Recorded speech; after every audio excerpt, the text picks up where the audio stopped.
देव जय भोलेनाथ। नमस्कार, मैं साधना पांडे। दोस्तों, आप लोग भी बहुत परेशान रहते हैं ना, बहुत सारे प्रश्न आते हैं, कमेंट आते हैं कि दीदी हम ऐसा क्या करें जिससे जीवन में समस्याएं न आए, और ऐसा क्या करें कि परिवार हमारा सुखी रहे, संपन्न रहे, हम पति पत्नी भी सुख से रहें, बच्चे भी सुखी से रहें, कोई दिक्कत ना आए। तो देखिए, एक चीज़ मैं आज आपको बताने जा रही हूँ, एक चीज़ तो नहीं, आज 3 चीज़ें बताने जा रही हूँ। और वीडियो प्रारंभ करने से पहले इतना तो गारंटी से आपको बता रही हूँ कि यदि ये काम 3 घरों में, जिन घरों में होता है, उन घरों में कभी गरीबी नहीं आएगी, कभी अचानक कोई बहुत बड़ी दिक्कत नहीं आएगी, इतना मैं गारंटी से बता रही हूँ। जिन घर की महिला में ये 3 लक्षण होंगे, लक्षण तो देखिए बहुत है, लेकिन मूल चीज़ आज मैं 3 बताने जा रहा हूँ। तो जिन महिला के पास ये 3 लक्षण होंगे, जो महिला अपने घर में ये 3 काम करती होंगी, तो गारंटी से बता रही हूँ उनके घर में कोई बड़ी समस्या नहीं आएगी। अचानक जैसे कुछ भी हो जाना, इस तरह की समस्या नहीं आएगी। गरीबी तो आ ही नहीं सकती है, छू ही नहीं सकती है उस घर की दहलीज। क्या करना है, कैसे करना है, कौन कौन सी वो 3 चीज़ें हैं, चलिए इसके बारे में बात कर लेते हैं। वीडियो प्रारंभ करने से पहले एक चीज़ और बताना चाहूँगी, यदि इस तरह के काम घर में होते हैं ना, तो ये भी गारंटी से देती हूँ, आप भले ही कुबेर के परिवार में हो, उस घर में दरिद्रता आना तय हो जाता है, धीरे धीरे परेशानियों का आना तय हो जाता है। कैसे और किस तरह से, चलिए अब आज उसी के बारे में बात करना है। वीडियो अच्छी लगे तो एक लाइक ज़रूर किया करिए, आपके लाइक बहुत बड़ी प्रेरणा रखते हैं। साथ साथ ये भी लगता है कि बातें आप लोगों को अच्छी लगती हैं, और चैनल को भी साथ साथ सब्सक्राइब करके मार्गदर्शन परिवार का हिस्सा बनिए। चलिए, पहली चीज़ देखिए, कभी कभी ना महिलाओं की कोई जिद इतनी बुरी होती है जिसकी आप कल्पना भी नहीं कर सकती हैं। जिद का मतलब देखिए, कभी कभी ना बेवजह की जिद हमारे जिह्वा पे, जीभ पे आ जाती है, और उस जिद को पूरा करने के लिए बड़े बड़े परिवार, लोग बर्बाद हो जाते हैं। तो कभी भी कोई ऐसी बात आपके मन में आ रही है, मेरी बात को ध्यान से समझिएगा, कोई बात ऐसी आपके मन में आ रही है जो कि लग रहा है कि नहीं है, ये आपको करके ही, मतलब एक ठान ली है कि वो करना है, और आपको पता है कि उस जिद से आपका तो नहीं लेकिन किसी का नुकसान होने वाला है। या फिर एक चीज़ और बता देती हूँ कि कभी कभी किसी और झगड़े, लड़ाई या किसी चीज़ के चक्कर में किसी रिश्ते को तोड़ने पे हम आमादा हो जाते हैं। तो एक बार रुकिए और उस चीज़ में थोड़ा सा समय दीजिए, फिर जाकर उस चीज़ को पूरा करिए। मेरी बात आप समझ रही हैं? जब कोई जिद आपके सिर पे खून की तरह सवार हो जाए तो रुक जाइए, सोच लीजिए, समझ लीजिए। देखिए, ये गलती माता सीता से भी हुई थी, लेकिन ये शब्द मेरे ध्यान से समझिएगा, वो असल में माता सीता से गलती नहीं हुई थी, वो हमको बता रही थी कि हम मानव जीवन में कौन सी गलतियां नहीं करनी चाहिए। क्योंकि आप जानते हैं, रामायण के जब डीप में आप पहुंचेंगे तो एक चीज़ लिखा हुआ मिलता है कि असल में माता सीता और श्री राम जी वो तो लीला में थे। माता सीता असल में ये सारी लीला होने से पूर्व ही श्री राम जी ने उनको अग्नि में स्थान दिया था, तुम पावक में करहु निवासा, यानी कि माता सीता को अग्नि में निवास के लिए भगवान श्री राम भेज दिए थे। ये तो मात्र लीला थी, लीला में सीता जी थी, राम जी थी, और वो सारे कृत्य हुए। तो इसका मतलब ये है कि ये हमें दिखाने के लिए था कि हम इस तरह की गलतियां न करें। यदि माता सीता जो है स्वर्ण मृग की लालसा नहीं दिखाती, जिद नहीं करती, तो इस तरह की कृत्य जो था वो कभी नहीं होता, समस्याओं से नहीं गुजरना होता। इसका एक और एक, जितने भी धार्मिक ग्रंथ है, आप लोग मेरी बात समझ रहे होंगे, उसका एक और एक यही उद्देश्य, यही मतलब है कि मानव जीवन में कौन सी गलतियां नहीं करनी चाहिए, और कहा जाता है कि कौन सी गलतियां किसने किया तो देख लीजिए उसके साथ क्या हुआ। तो ये सभी धार्मिक ग्रंथ ये समझाते हैं। तो कभी ऐसी जिद आपके सिर पे, मन पे, आपकी बातों में यदि शामिल होती है तो आप तुरंत सावधान होइए, सतर्क होइए, ठंडा पानी पीजिए, सोचिए कि वो चीज़ जो आप करने जा रही हैं, लग तो रहा है कि उससे आपके मन की भड़ास निकल जाएगी, आपकी बातें पूरी हो जाएंगी, लेकिन एक बार रुक जाइए, बातों को सोच लीजिए।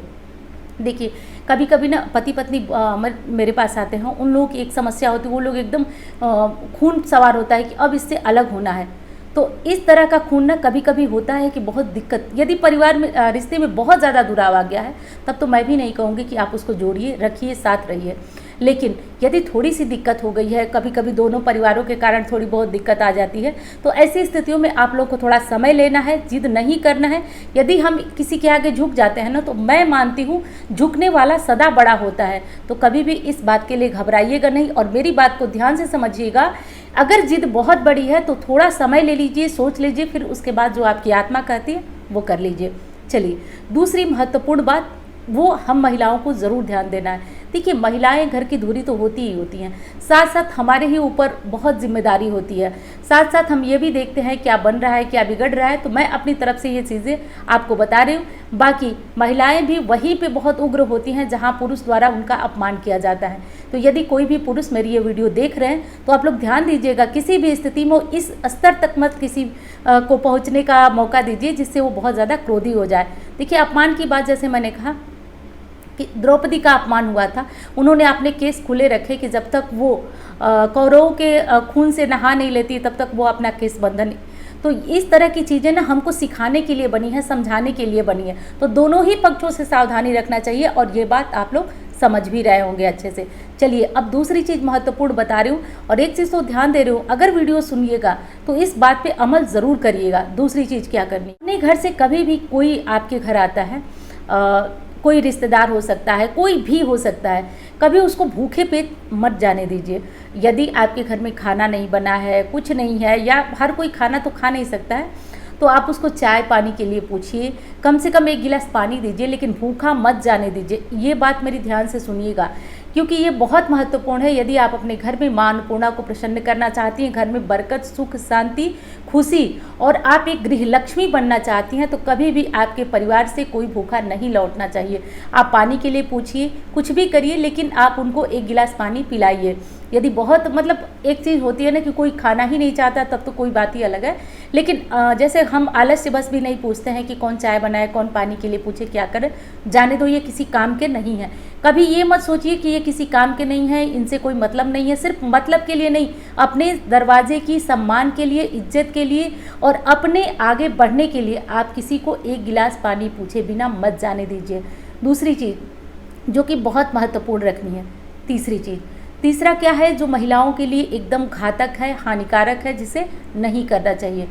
तीसरी चीज़ है दोस्तों, कभी भी महिलाओं को अपशब्द नहीं बोलना चाहिए। आप तो जानते हैं जिह्वा पे, सच में सच बता रही हूँ आपसे, ध्यान दीजिएगा, सरस्वती का वास होता है। ये नियम तो सबके लिए होता है, सभी को ध्यान रखना होता है कि कभी भी अपशब्द ना बोलें, क्योंकि जिह्वा पर 24 घंटे के अंदर अंदर एक बार माँ सरस्वती का वास होता है। चलिए, ये तो आपने नहीं जाना कि कब हो रही है कब नहीं हो रही है, लेकिन विशेषकर आपको कुछ भी अपशब्द बोलना ही नहीं है, कहना ही नहीं है। अपशब्द जब आप बोलेंगे नहीं तो आपको किसी तरह की दिक्कत, बहुत कम, कभी कभी आप देखे होंगे कि जो चीज़ आप लगातार बोलते हैं अपने बच्चों के लिए, अपने पति के लिए, खुद के लिए, वो चीज़ें आपके साथ होने लगती हैं। ये नई बात नहीं है, आप करके देखिएगा। इसलिए बहुत ध्यान रखिए, सकारात्मक बोलिए, कुछ भी गलत मत बोलिए, भद्दा कोई भी शब्द आपके मुंह से नहीं निकलना चाहिए।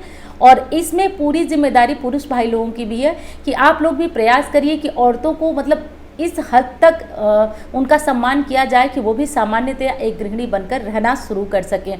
तो ये 3 गलतियां आप लोग मत करिए, क्योंकि कभी कभी क्रोध से, भूल से या किसी भी चीज़ से हमसे वो चीज़ निकल जाती है जो हम आगे जाकर वो सत्य होने लगती है, और उस वक्त हमें खुद को कोसना पड़ता है कि क्या वो समय था, कौन सी वो घड़ी थी जिसमें मुझसे ये गलती निकल गई, हो गई, मुँह से हमने बोल दिया। तो कभी भी भूलवश ये काम आपको नहीं करनी है। नियम बहुत है, लेकिन निचोड़ मैंने बताया, निचोड़, यदि इन 3 निचोड़ को आप ध्यान रख लेते हैं, बहुत ज़्यादा ध्यान रखते हैं, तो बहुत अचानक कोई दिक्कत नहीं आएगी और आपके घर कोई गरीबी नहीं आएगी, दरिद्रता अचानक से नहीं आएगी। ध्यान रखिएगा, दरिद्रता उन घरों में वास करती है जिन घरों में कलह कलेश, और जिन घर की स्त्री समझदार नहीं होती हैं उन घरों में कलह कलेश का वातावरण होता है। और कहीं कहीं पे तो पुरुष लोग भी इतना हद से ज़्यादा बढ़ जाते हैं कि स्त्रियां भी अपना आपा खो बैठती हैं। तो देखिए, किसी एक को बहुत हद तक जिम्मेदार मैं भी नहीं ठहरा सकती हूँ, तो ध्यान पुरुष लोगों को भी देना होगा। बाकी स्त्रियां तो घर की लक्ष्मी हैं, उनके लिए तो नियम कानून जो मुझे समझ में आता है बताती हूँ। और वीडियो कैसी लगी बताइएगा ज़रूर। अच्छी लगती है तो लाइक करिए, चैनल को सब्सक्राइब करिए, और अच्छी लगती है दूसरों के साथ शेयर करिए। कर भला तो हो भला, ध्यान ही रखें। तो चलिए मिलते हैं इस तरह की वीडियो के साथ। धन्यवाद। हर हर महादेव।